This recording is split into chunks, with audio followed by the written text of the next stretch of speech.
kagulat world.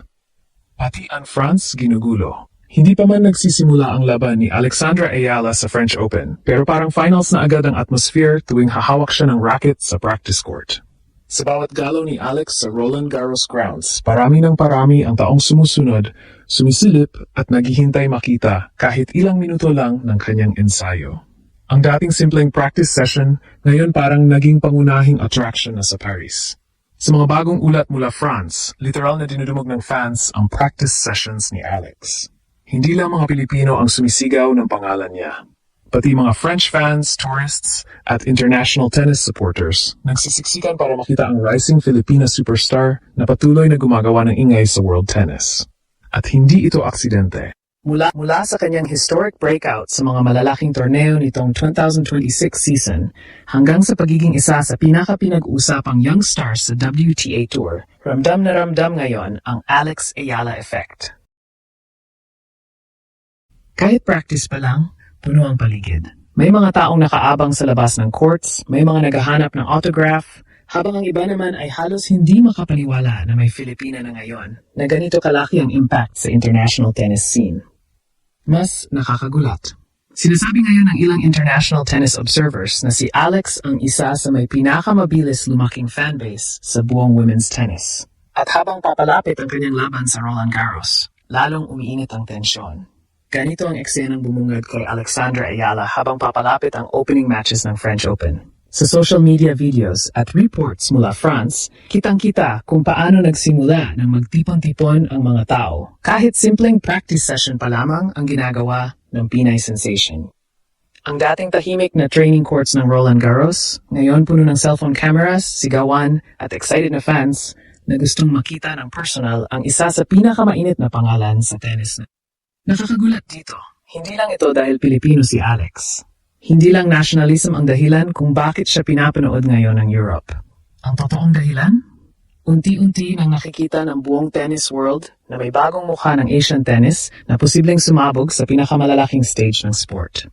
Sa murang edad, nagawa na ni Alex na gulatin ang ilang elite players, magpakitang gilas sa malalaking tournaments at umabot sa ranking na dati parang imposibleng maabot ng isang Filipina tennis player. At ngayon, nasa pinaka-iconic clay tournament siya sa mundo. Kaya bawat practice niya, hindi ordinaryo ang tingin ng tao. Para itong sneak preview ng susunod na malaking tennis superstar. May fans na ilang oras nang naghihintay para lang makita siyang mag-warm up. May mga batang may dalang Philippine flag. May mga European supporters na curious makita kung gaano talaga kalakas ang laro ng babaeng matagal ng pinag-usapan online. Matapos ang kanyang breakout performances nitong nakaraang mga buwan. Sa bawat forehand ni Alex, may pumapalakpak. Sa bawat rally, may sumisigaw. At dito mas lalong nakakakilabot ang nangyayari. Dati bihira makakita ng Pilipinong atleta na nagiging center attraction sa isang Grand Slam environment. Pero ngayon, kahit mga international tennis pages at observers nagsisimula ng mapansin ang impact niya sa crowd energy. May mga nagsasabing dala ni Alex ang parehong excitement na minsang dinala ni na Asian tennis icons noong sumikat sila sa global stage. Pero kasabay ng hype, mas tumitindi rin ang pressure. Dahil habang mas maraming taong naniniwala kay Alex, mas lumalaki rin ang expectations. Hindi na lang ito tungkol sa simpleng participation sa Roland Garros. Ang gusto makita ng fans ngayon, isang tunay na breakthrough run. At kung pagbabasehan ang atmosphere sa Paris ngayon, mukhang handang-handa na ang buong France na masaksihan ang susunod na kabanata ng Alex Ayala. Pero, habang tumitindi ang ingay sa paligid ni Alex, mas lalo ring nagiging malinaw na hindi na ito simpleng rising star story lang. Ito na ang simula ng isang global takeover. Sa Roland Garros mismo, kapansin-pansin kung paano unti-unting nagbabago ang treatment kay Alex kumpara ng mga nakaraang taon. Dati, isa lang siyang promising junior na tahimik na nagde-develop sa ilalim ng Rafael Nadal Academy system. Ngayon, isa na siya sa mga player na actively sinusubaybayan ng media, fans, at mismong tennis insiders habang umiikot sa Paris grounds. At may dahilan kung bakit. Sa loob lamang ng ilang buwan nitong 2026 season, halos sunod-sunod ang mga resultang nagpataas sa pangalan ni Alex. Umabot siya sa career high ranking na world number 29 at naging highest ranked Filipina tennis player sa kasaysayan ng WTA. Hindi ito maliit na achievement. Sa mundo ng tennis, kung saan dominado ng Europe at Amerika ang spotlight, isang Filipina ngayon ang unti-unting sumisira sa dating imposible. Kaya sa France ngayon, ramdam ang curiosity. Sino ba talaga itong Alex Ayala? At habang dumarami ang nagtatanong niyan, mas lalo namang lumalakas ang impact niya. May mga reports pa na mas lumalaki ang crowd sa tuwing lalabas siya sa practice courts bago ang kanyang opening match sa Roland Garros. Ang ibang fans, hindi na makasingit sa railings. Yung iba naman, nakaabang na agad bago pa siya dumating. Para bang may paparating na malaking concert imbes na tennis practice.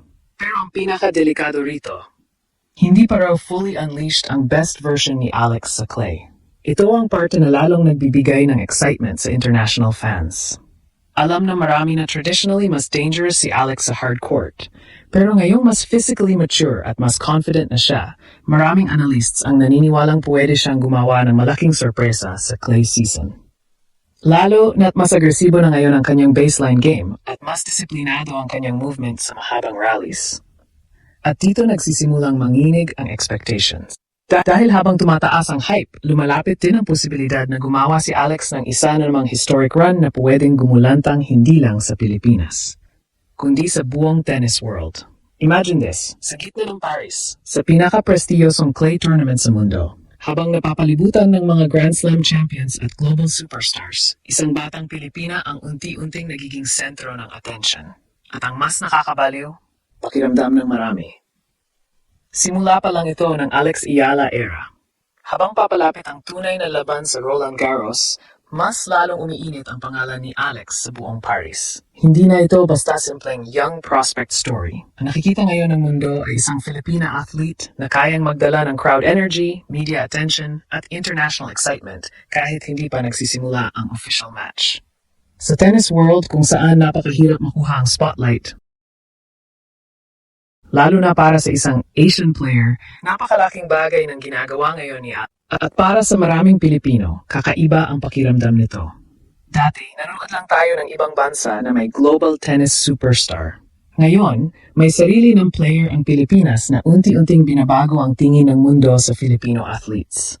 Kada sigaw ng Alex sa France, parang may bagong pinto na bumubukas para sa susunod na henerasyon ng Pinoy tennis players na nangangarap ding makarating sa pinakamalaking stage. Pero kasabay ng kasikatan, mas mabigat din ang pressure. Dahil habang tumataas ang expectations, mas maraming mata rin ang naabang sa bawat galaw niya sa Roland Garros. Isang maling laro pwedeng batikusin, pero isang explosive performance lang, pwedeng tuluyang magpasabog ng Alex phenomenon sa buong mundo. At based sa atmosphere ngayon sa Paris, mukhang handa ng witness ng France ang isang bagay na matagal nang hinihintay ng Pilipinas. Ang pagsilang ng tunay na global Filipina tennis superstar.